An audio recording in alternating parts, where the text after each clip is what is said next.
Imagine a man with no riches, no title, and no army, who would go on to build the largest empire the world has ever seen, and one of the most economically dominant.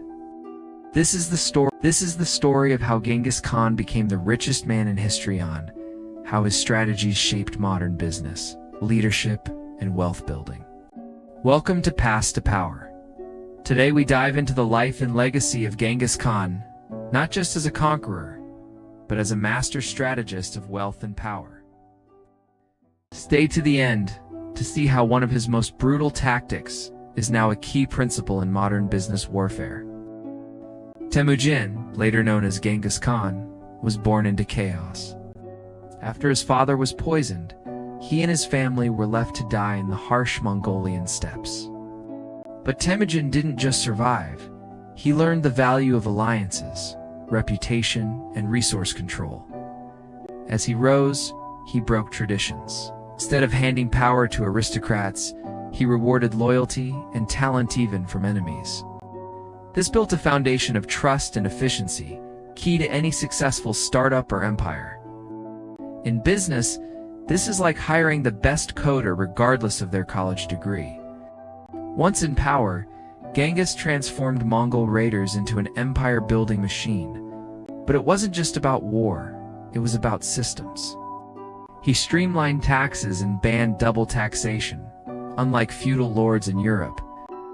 His empire secured the Silk Road, making it safe and profitable for merchants. This boosted economic growth and made him incredibly wealthy. The Mongols adopted paper money and a postal system early in tech. Think of this like Amazon building warehouses before everyone else.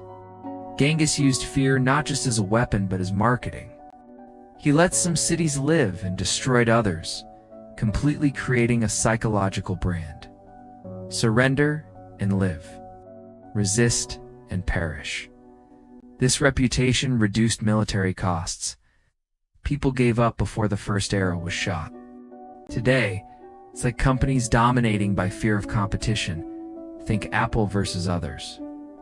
By the time of his death, Genghis had created the most powerful trade network on Earth. He didn't tax religious leaders being spiritual loyalty. He embraced diversity, allowing subject nations to keep customs and governments, ensuring loyalty. From the steppes of Mongolia to the richest empire in history, Genghis Khan turned scarcity into strategy. His legacy is not just in blood, but in systems, wealth, and power. Subscribe to Past to Power for more untold strategies from the ancient world's biggest empire builders.